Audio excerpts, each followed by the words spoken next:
Christian. That's X1, X2, right? Yep. Hit the phone line for me on number Yep. 1. Got it. Thank you.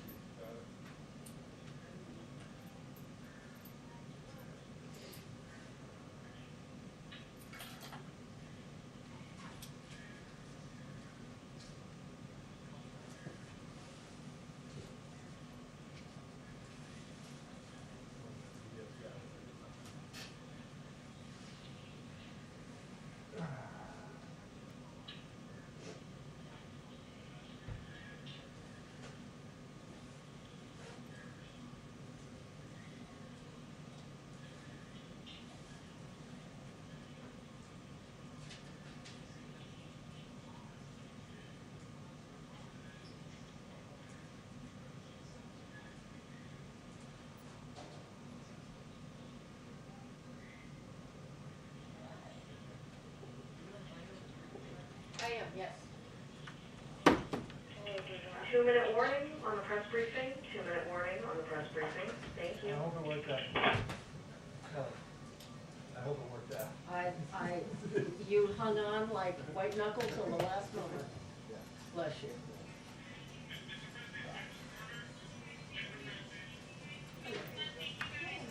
How are you? Good.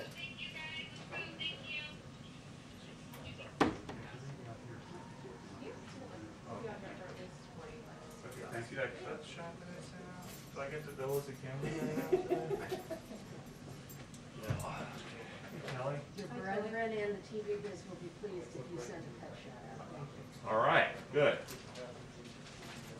Outstanding. Outstanding. Thank you very much.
Hi, everyone.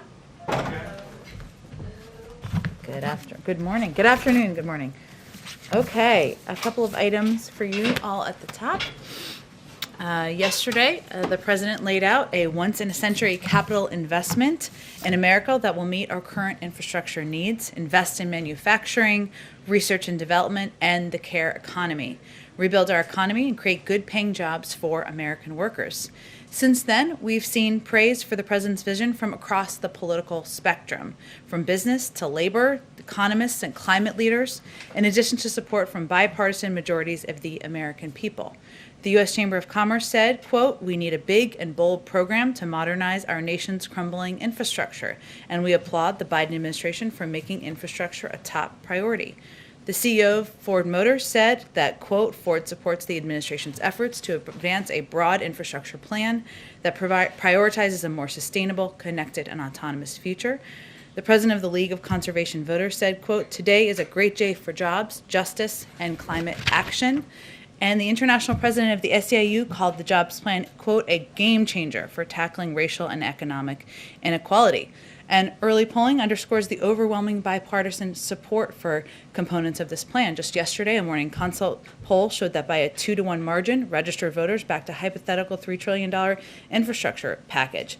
And a Data for Progress poll showed that by a 35-point margin, voters wanted to pay for this plan by asking the wealthy and big corporations to pay their fair share, just like the president is calling for.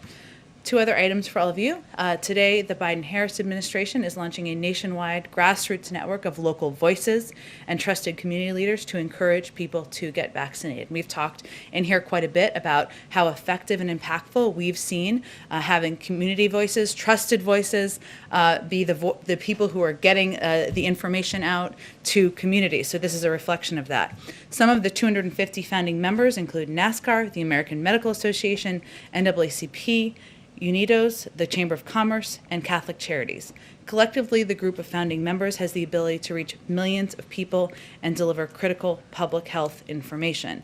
This morning, the Vice President and Surgeon General Vivek Murthy spoke with some of the community core founding members about the unique efforts that communities across the country are taking to get more shots in arms, including by hosting virtual town halls, giving workers paid time off, and conducting direct outreach to people within their community, and a lot more work, of course, to come from there. 2 more short items. President Biden, as a part of the American Rescue Plan, we have another development to convey. He promised, of course, to get health care costs down for families through a number of steps he's taking. And beginning today, Americans can go to healthcare.gov to take advantage of reduced premiums, increased savings, and quality, affordable coverage. Americans currently enrolled in Marketplace coverage will see their premiums decrease on average by $50 per person per month and $85 per policy per month. So that certainly is a positive development. Last thing, finally, as part of our commitment to transparency, I wanted to let you know that the president was tested for COVID-19 this week. COVID-19 was not detected. He's tested every 2 weeks as a part of regular screening. Darlene, why don't you kick it off? Thank you, Jen.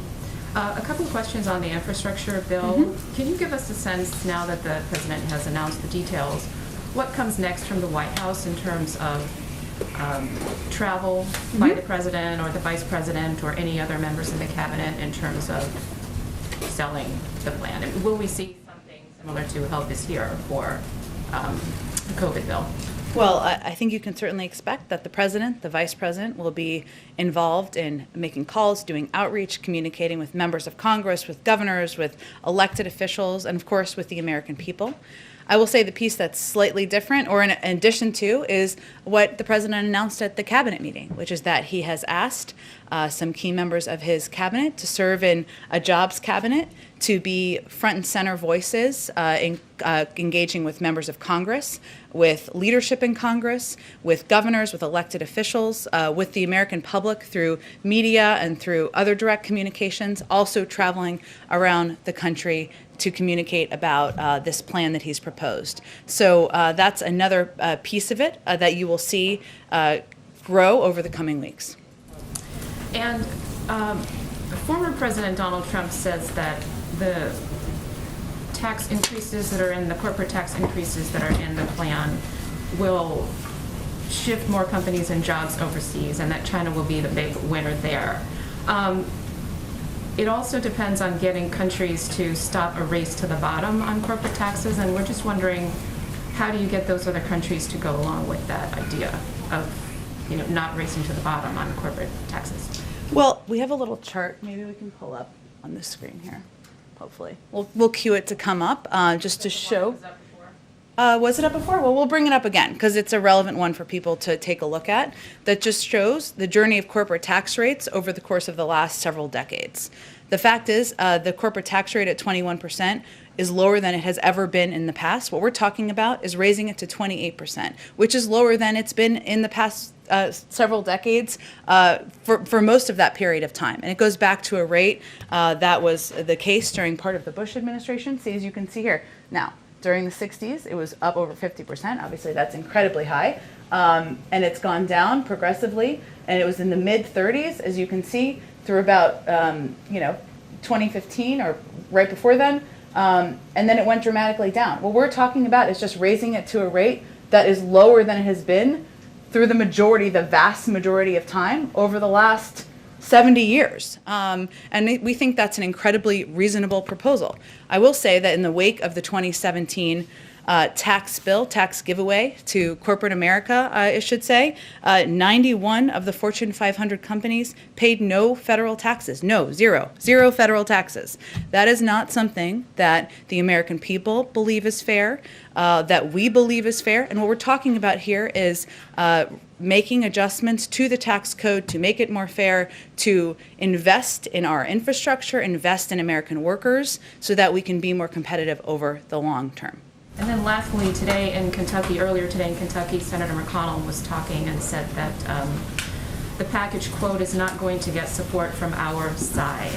He opposes the undoing of the 2017 tax cuts and said that, quote, I'm going to fight them every step of the way. So how do you respond? I think there's some more questions to be asked. Does he disagree that our nation's infrastructure is outdated and needs repair? Does he disagree that we need to do more to put American workers back to work and to invest in industries that have growth potential over the long term?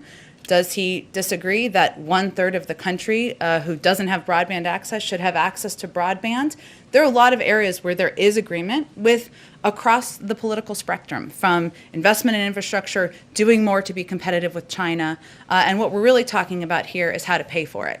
And so what we're looking for is proposals of alternatives. If you don't want to raise the corporate tax rate still lower than it's been over the last 70 years and across decades, if you don't want to do that, if you don't want to put in place a global minimum tax, what are the alternatives? We're happy to hear those proposals.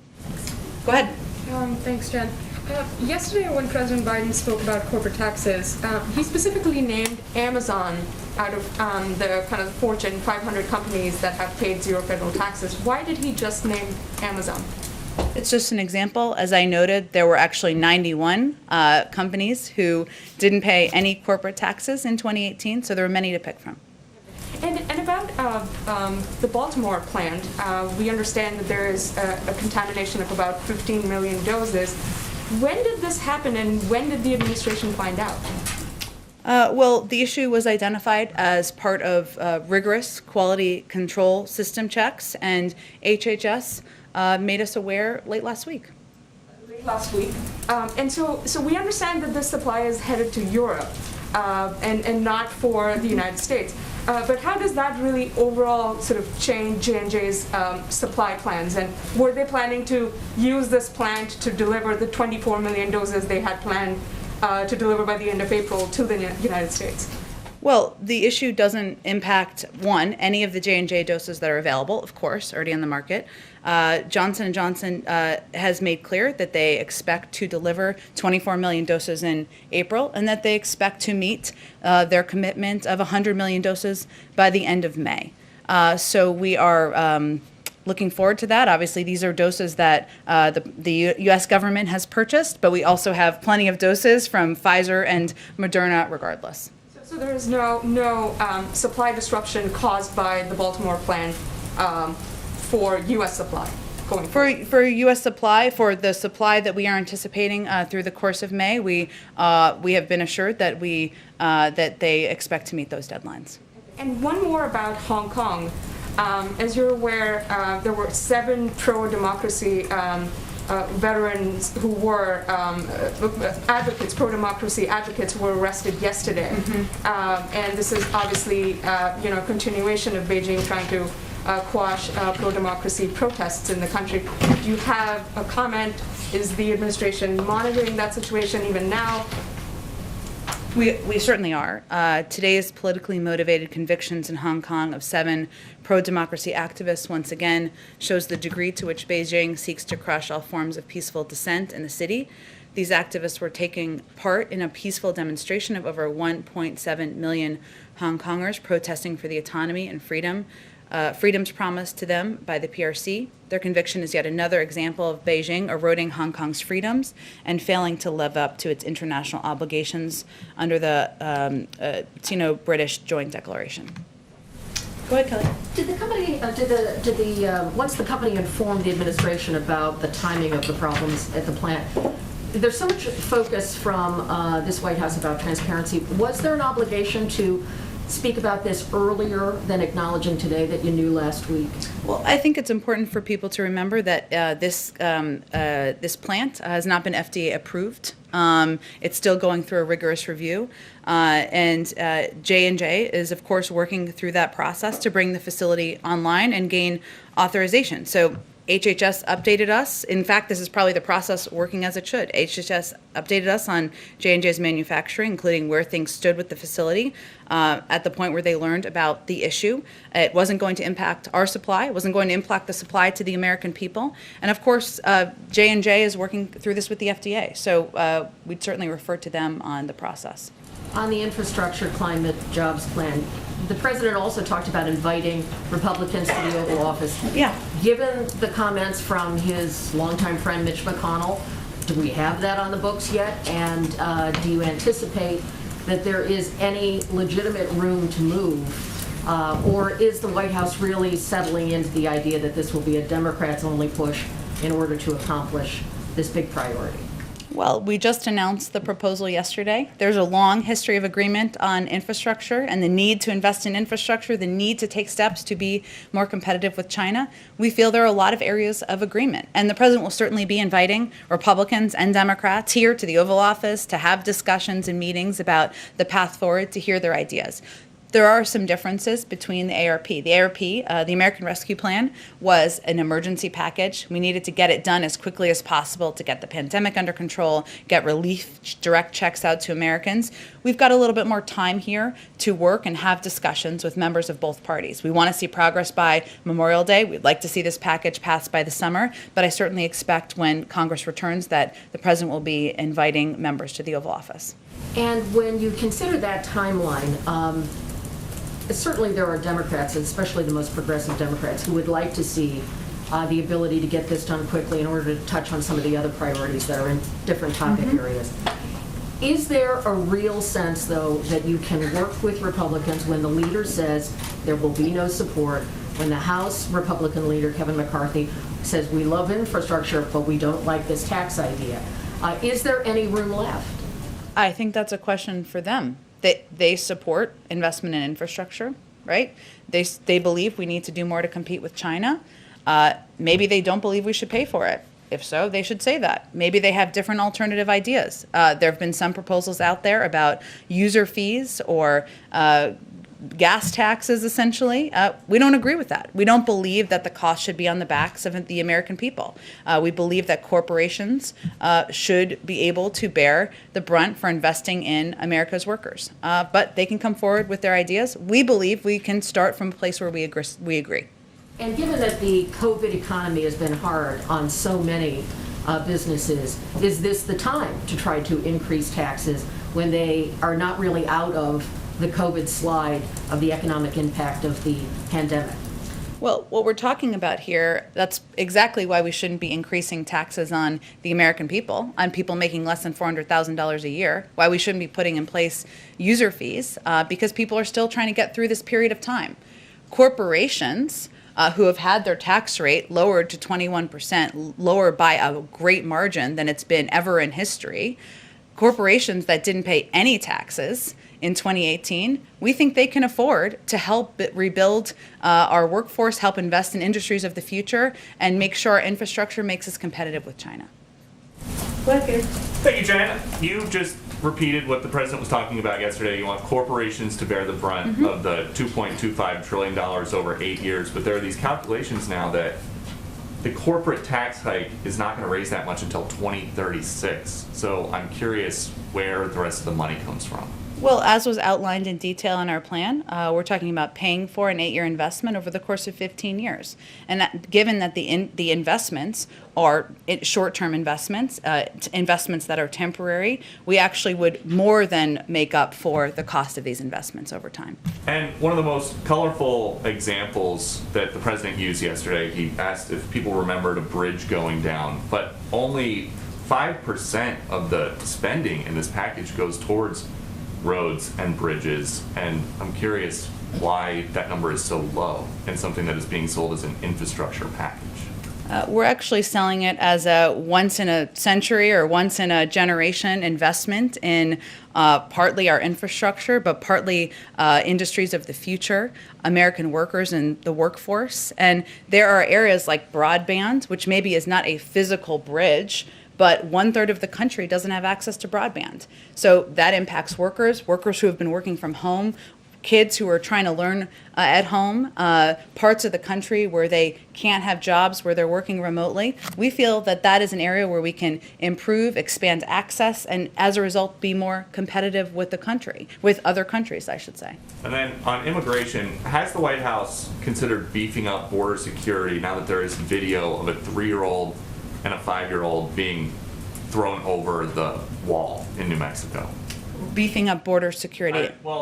There's video now of a 3-year-old and a 5-year-old. I've seen the video, and I think any of us who saw the video were incredibly alarmed by the steps of smugglers, ones that we have been quite familiar with, that we've spoken out about our concerns about. As Secretary Mayorkas said, the inhumane way smugglers abuse children while profiting off parents' desperation is criminal and morally reprehensible. The president certainly agrees with that. And these kids, I believe, were rescued by individuals who are working at the border. Yes, but they still got close enough, as you guys are talking about addressing root causes in the region, for a smuggler to throw them over a wall into the desert. And I'm just curious what the White House is doing to stop that from happening. And are you concerned more about the kids' safety, or are you concerned about kids getting in, or tell me more about your concern here? Kids' safety is, as you just mentioned, the main concern. Well, of course it is, which is why I'm often surprised by some of the line of questioning in here. But I will say that our concern and our focus is on sending a clear message to the region that this is not the time to come. You should not send your kids on this treacherous journey, that these smugglers are preying on vulnerabilities in these communities. There's a lot of issues and steps we need to take to address root causes. So of course our concern is for the safety of these kids. These Border Patrol agents who save these kids deserve our thanks and our gratitude for ensuring their safety. Go ahead. Thank you. It's not just Leader McConnell, of course, and Republicans who are taking issue with some of this plan. We've seen some Democrats also voicing some concerns. So what is the president's message to these progressive members who say this plan doesn't go far enough? Well, I think we would say this is a two-part proposal. One, it's an enormous investment in our infrastructure, in our roads, our railways, our bridges, our broadband, our waterways, and ensuring people have access to clean water. It accounts for, I think the number is about 1% of our GDP, so it certainly is a significant attempt to address that. It's also a two-part proposal, and the president will be speaking more in the coming weeks about how we can do more to help our caregivers, some of that was in this package, but help address the needs of childcare, help lower the cost of health care, and help do more to ensure we're easing the burden on families across the country. Is the president confident that he can get Democrats united behind this plan? I think the president believes that Democrats, that independents, that Republicans, as we've seen in polls across the country, believe that we should do more to invest in our infrastructure. And infrastructure means ensuring there's access to broadband. Infrastructure means ensuring that we rebuild our roads, our railways, and bridges. That's something that Democrats, Republicans, independents have talked about, the fact that it's long overdue for some time now. And why are you splitting this into two parts? Is that a sign at all that you think the infrastructure portion, this first part, is something that you have a greater chance of getting passed? I wouldn't overread into it in that way. We don't know what the legislative functioning or process will look like at this point. We're actually quite open to congressional committees moving forward on certain components. We're very open to members of Congress coming back with different ideas about how we can achieve the objectives outlined. It's an opportunity to lay out in a speech what our objective is, which is to compete with China, invest in infrastructure, and separately lay out in a couple of weeks what we need to do better as a country and as a government to help families address the needs of childcare, and that's why he's splitting it up. And you've made clear, you've reiterated here, the president has also said, you're open to alternative suggestions for how to pay for this. But just to be clear, is the overall price tag here open for negotiation, or just how to pay for this?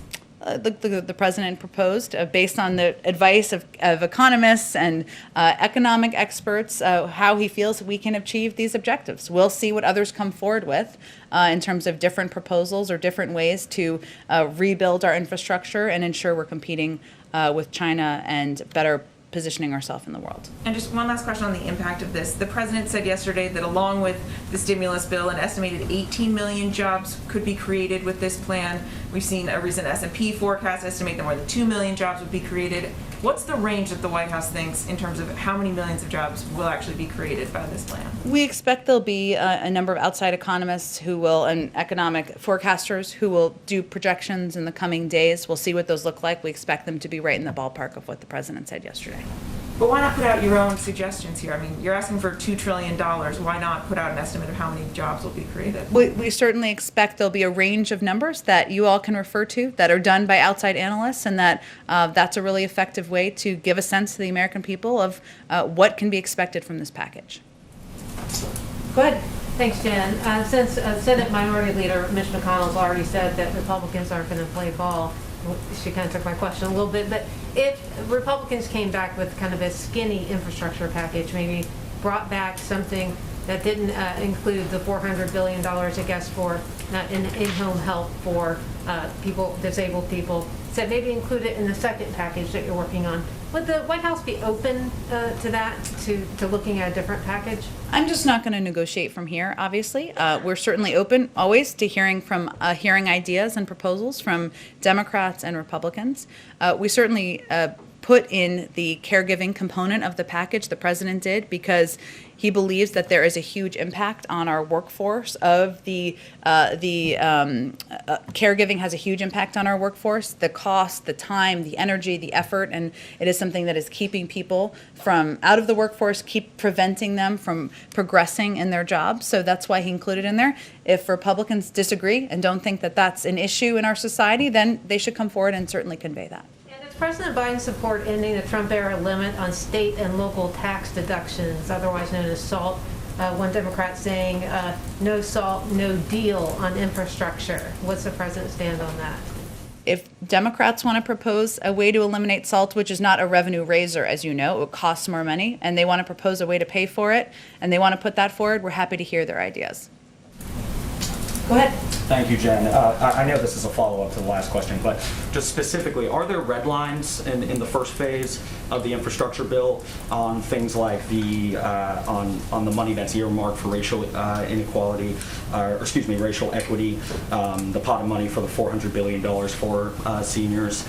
Are those musts when it comes to the first phase of the bill? The president's focus is on the objectives he's trying to achieve, which is rebuilding our infrastructure so we can compete around the world, putting millions of Americans back to work, easing the burden, as you noted, of caregiving, which is impacting millions of Americans who are not in the workforce in the way they would like. So I'm not going to give you red lines from here, only to convey that he designed this bill, the administration designed this bill with an effort to meet the moment. And to do it in a way that ensures we are looking at addressing challenges in our country through a lens of equity, that we're doing it in a way that helps cities and rural America, that we're doing it in a way that meets the moment and meets the moment of the needs for a once-in-a-century investment. But we certainly understand that there will be a difference of views. There will be a discussion about how to achieve these objectives. So he looks forward to members making their own proposals. Is he willing to narrow the first phase of the bill at all for, things that the Republicans deem to be truly critical infrastructure? I haven't seen a proposal from them for specific areas to narrow and what the impact would be. And if they want to propose that, I'm sure he's happy to have a discussion, but we're not going to negotiate from here. I want to pivot to another topic. Earlier this month, the administration delivered an intelligence report to Congress. It warned of the rising dangers by militia groups, extremists, white supremacists. Does the president feel that it's time for the U.S. to adopt a domestic terrorism statute? Well, as you know, Zolan, he talked about that a bit on the campaign trail. What he has asked his administration to do is do a 100-day review on domestic violent extremism, because there is such an expansive impact and threat around the country of domestic violent extremism. We have a couple more weeks of that review that are underway, the policy-making component of that, and I expect once it's concluded, there'll be some recommendations on how to best address this threat. And then I have a quick immigration question. Sure. The administration has often cited that, they continue to expel single adults, families, or intend to expel families back south across the border. I mean, those migrants are going to some of the same areas that they were returned to under MPP as well. The administration unwound MPP and criticized it pretty sharply. And CDC officials have also reportedly opposed Title 42 when it was implemented by the Trump administration. So how does the continued use of that rule square with President Biden's campaign pledge to restore asylum at the border? And secondly, what is the CDC assessing when it comes to deciding when to lift that order? Well, first, we're still in the middle of a public health crisis. There's 1,000 people a day approximately dying of COVID-19 still. And of course, the CDC and others, and I would defer to them on what their criteria are and their timeline, but they look at that and, of course, the impact. So I don't anticipate any near-term change, but I would defer to them on their timeline. Go ahead.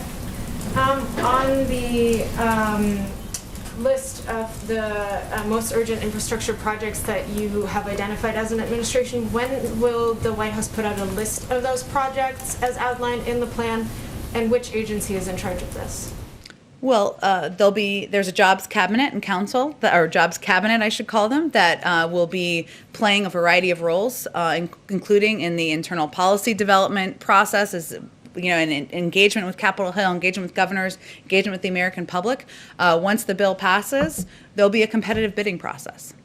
Okay. So to clarify, the five individuals that the president named today as being in charge of selling? In terms of they will be in charge of, sorry to combine the things, they will be in charge of communicating with the public, communicating with Congress, communicating with mayors and governors, having discussions about different components of the bill, whether it's broadband or different infrastructure components, the impact on businesses. These are the cabinet members who will all play a role in this engagement. But the competitive bidding process obviously wouldn't start until the bill's passed. Okay. On the president's budget or the discretionary guide, can you give us an update on why it's delayed? I think we expected it to be out today. I don't have any update on the timeline. I know it will be out soon, but I don't have any more specifics for you.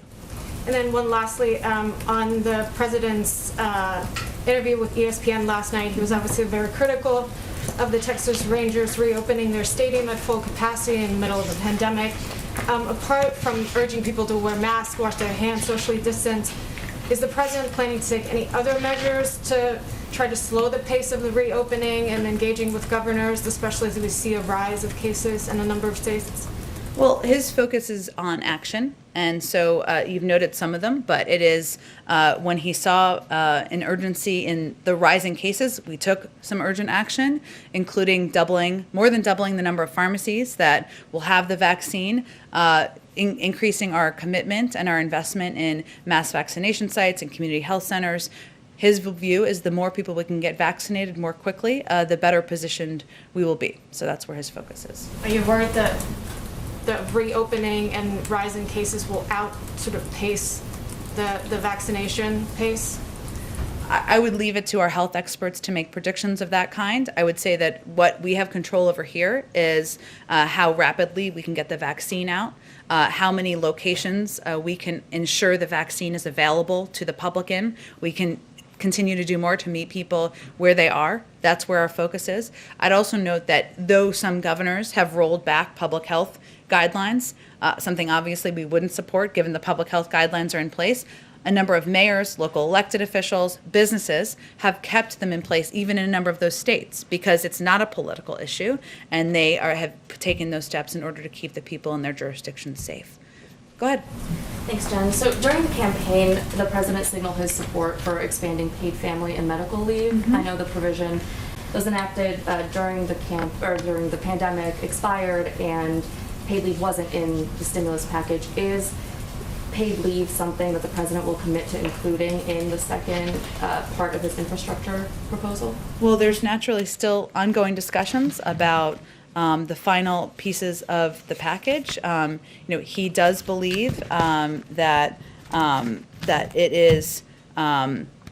He did include actually emergency paid leave in his rescue plan, so that component was included, and it was President Biden who signed into law this month an extension of a paid leave credit so that more families right now have access to paid leave. So those are all steps he's taken immediately, given his view that this is important to families across the country, especially as they're trying to make ends meet.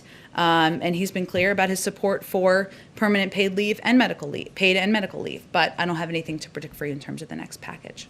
And then on a different topic, the shooting in California is the latest in a series of several high-profile gun tragedies over the past few weeks. Is the president ready to start issuing executive orders?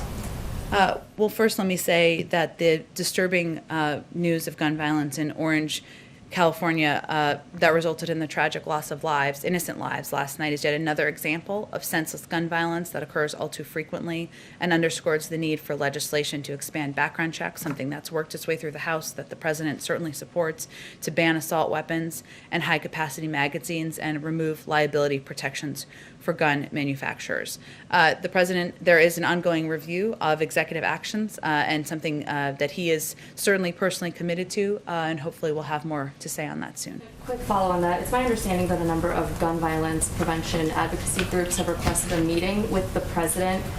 Is that something that he is willing to do? Is he going to meet with them? And if so, do you have an idea of when that meeting might happen?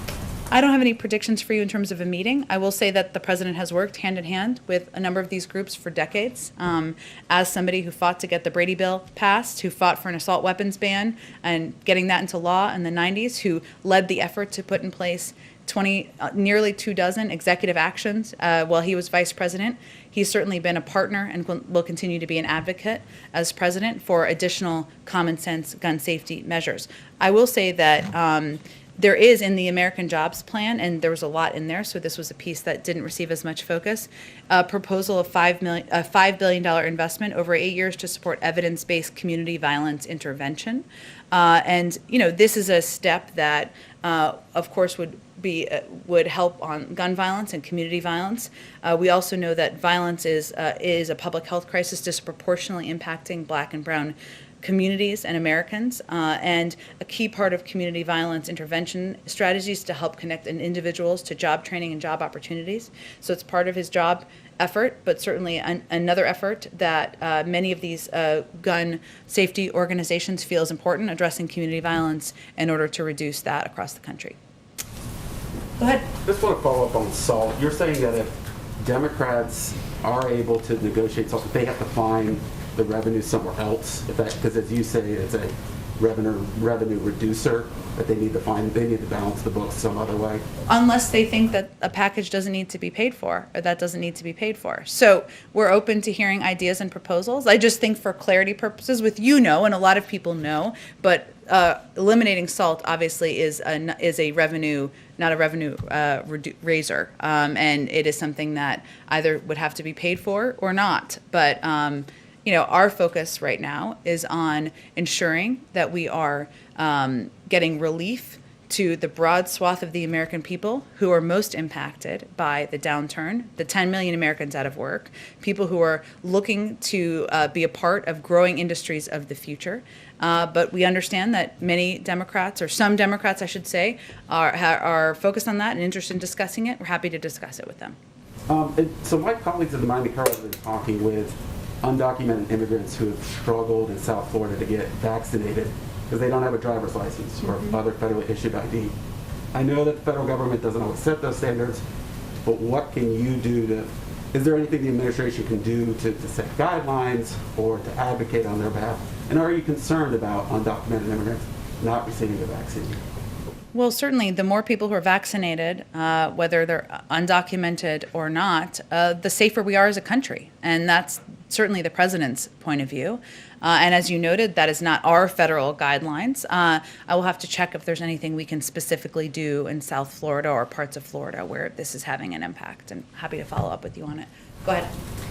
President Biden earlier today just spoke to faith leaders and talked about how concerned he was that Americans are becoming too cavalier about safeguarding against COVID, and on top of that, issues around skepticism with the vaccine.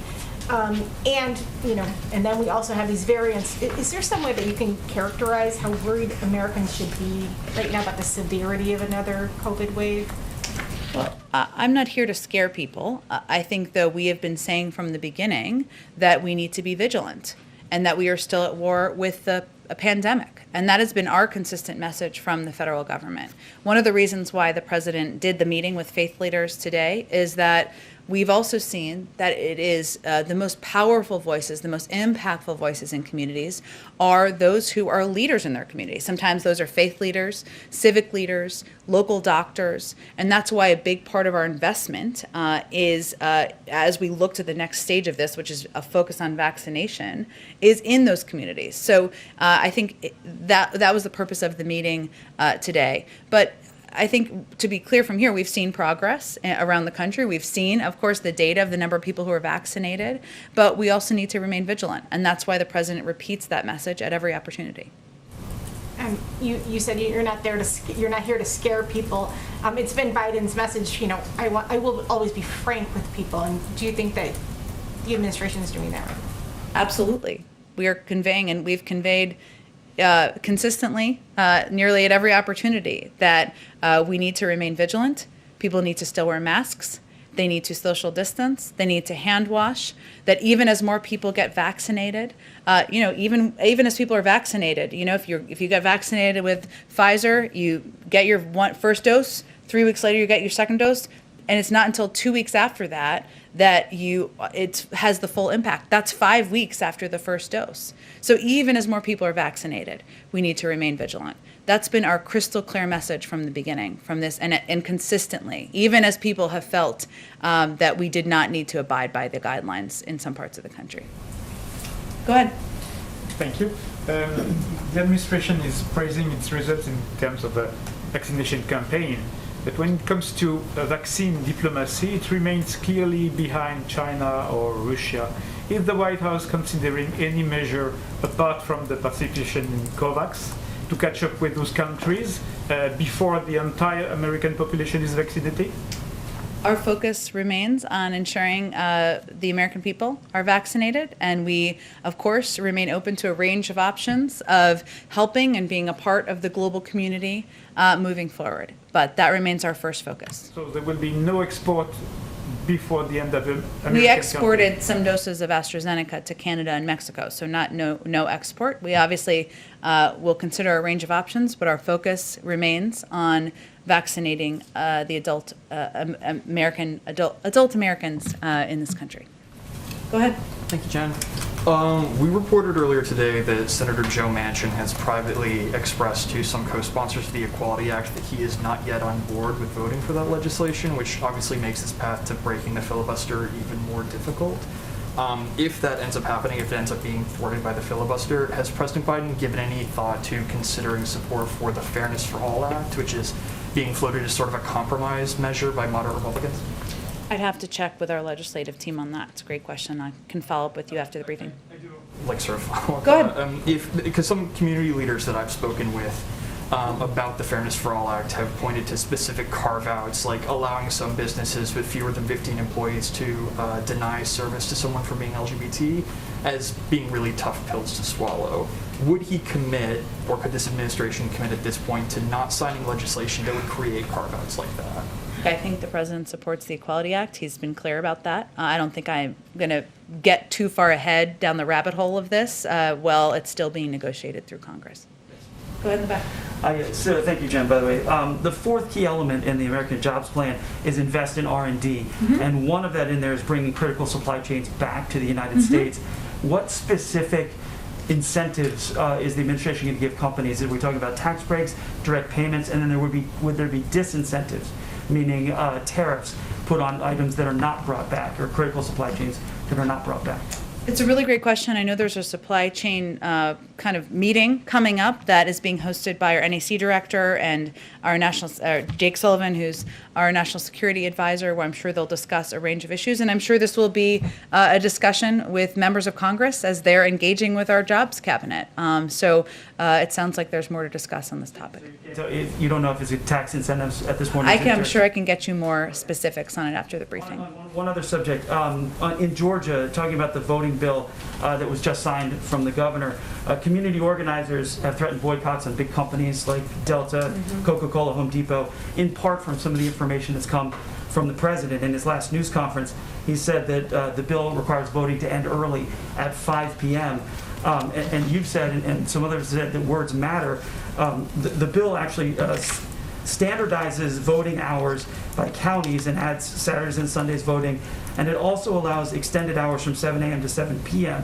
So is there going to be a correction issue? It standardizes the ending of voting every day at 5, right? It just gives options? 7 to 7 is what it gives options to expand it, right? But it standardizes it at 5. It also makes it so that outside groups can't provide water or food to people in line, right? It makes it more difficult to absentee vote. Are those things all correct? Voting on the day of is 7 to 7, and early voting can standardize adding Saturday and Sunday. So my question is the tone going to change out of the White House? Or the tone for a bill that limits voting access and makes it more difficult for people to engage in voting in Georgia? No, that's actually not what the governor of Georgia has said. Well, I think that is not based in fact what the governor of Georgia has said. So no, our tone is not changing.